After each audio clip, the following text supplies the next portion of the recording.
जय श्री कृष्ण, जय सिया राम, ओम नमः शिवाय। आज के दिन द्वादश ज्योतिर्लिंग में से तीसरे ज्योतिर्लिंग महाकाल ज्योतिर्लिंग की कथा हम आज जानने वाले हैं। तो चलिए शुरुआत करते हैं आज की कथा की। सुत जी कहते हैं सभी ऋषि मुनियों को कि अब मैं अपना सौभाग्य समझकर पाप विनाशिनी परम पावनी महाकाल की दिव्य कथा मैं तुम सबको सुनाता हूं। अवंती नाम से प्रसिद्ध एक रमणीय नगरी है।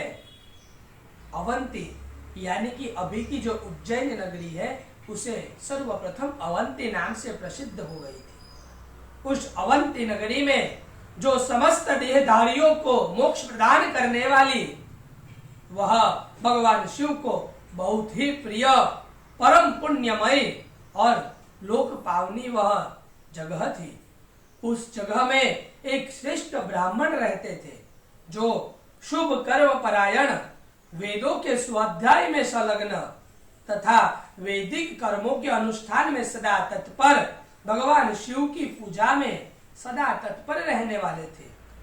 वे घर में नित्य अग्नि की स्थापना करके प्रतिदिन अग्निहोत्र कर्म करते थे और वह सदा और नित्य भगवान शिव की पूजा में तत्पर रहते थे। वे ब्राह्मण देवता प्रतिदिन पार्थिव शिवलिंग का रचना करके उसकी पूजन करते थे। वह वेद प्रिय नामक ब्राह्मण देवता समस्त ज्ञान अर्जन के लिए हमेशा तत्पर रहते थे। इसलिए उन्होंने संपूर्ण कर्मों का फल पाकर वह सदगति प्राप्त कर लेते हैं। जो संतों को भी दुर्लभ होती है वैसी गति वह ब्राह्मण प्राप्त करते हैं। उन शिव पूजा पुरायण ब्राह्मण के 4 पुत्र थे जो अपने माता पिता से गुणों में भी आगे थे। उन चारों के नाम कुछ इस प्रकार थे कि देवप्रिय, प्रियमेघा, सकृत और सुव्रत। यह उस ब्राह्मण के 4 पुत्रों के नाम थे और वह चारों के चारों पुत्र सुखदायक गुण वहां सदा बढ़ने लगे। उनके कारण अवंती नगरी ब्रह्म तेज से परिपूर्ण हो गई। उसी समय रत्नमाल पर्वत पर दूषण नामक एक धर्मद्वेषी असुर ने ब्रह्मा जी से वरदान पाकर वेद, धर्म तथा धर्मात्माओं पर आक्रमण कर दिया और वह आक्रमण करते करते अवंती यानी कि उज्जैन नगरी पर आ पहुंचा।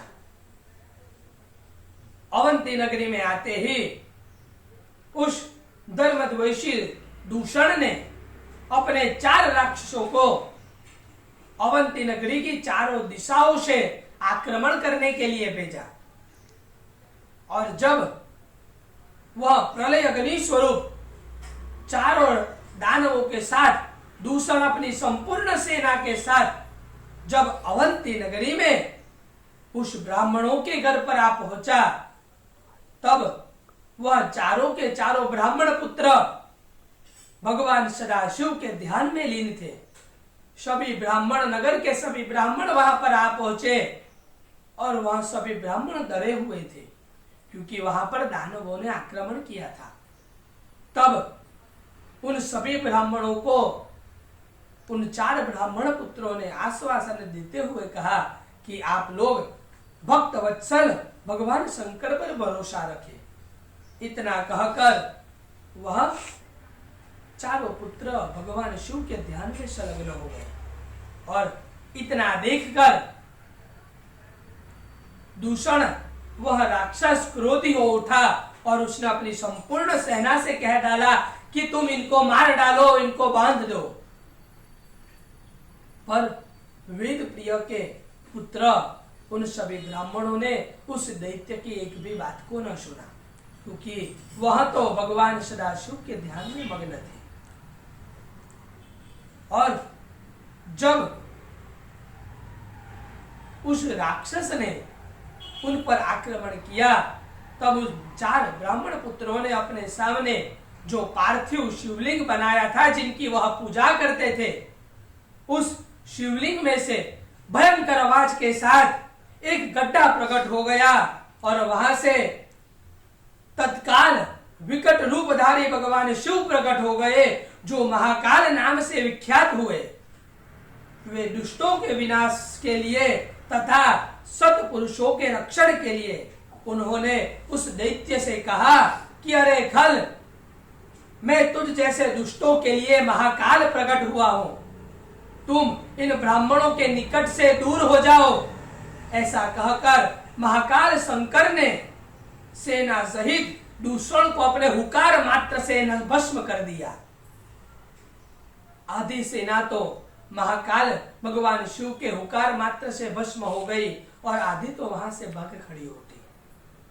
जैसे सूर्य मां के आते ही अंधकार दूर दूर चला जाता है, उसी तरह महाकाल महेश्वर भगवान शिव के प्रकट होते ही उस दूषण नामक राक्षस की पूरी सेना वहां से चली गई।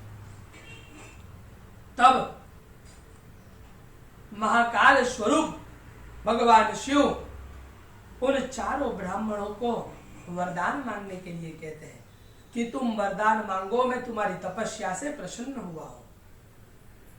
तब यह बात सुनकर 4 ब्राह्मण पुत्र भगवान शिव के सामने नतमस्तक हो जाते हैं और कहते हैं कि हे महाकाल, हे महादेव, दुष्टों को दंड देने वाले प्रभु, आप सर्वप्रथम हमें मोक्ष प्रदान करें और हमें दूसरा वरदान यह दे कि आप जन साधारण की रक्षा के लिए सदा सदा के लिए आप यहां पर स्थापित हो जाए। और तभी से भगवान महेश्वर महाकाल वहां पर स्थापित हो उठे और उस शिवलिंग को हम महाकाल शिवलिंग के नाम से जानते हैं। और शिव महापुराण में कहा गया है कि महाकाल शिवलिंग के दर्शन मात्र से सभी व्यक्ति की सभी मनोकामना पूर्ण हो जाती है। और जब महाकाल वहां पर स्थापित हुए तब वहां की एक एक कोष जमीन शिवलिंग स्वरूप में बन गई और तभी से भगवान भोलेनाथ महाकाल स्वरूप शिवलिंग में वहां पर स्थापित हो गए। और दूसरी ओर 4 ब्राह्मण पुत्र को भगवान शिव ने मोक्ष की प्राप्ति करवाई। तो यह थी तीसरे ज्योतिर्लिंग महाकाल की कथा। जय श्री कृष्ण, जय सिया राम, ओम नमः शिवाय।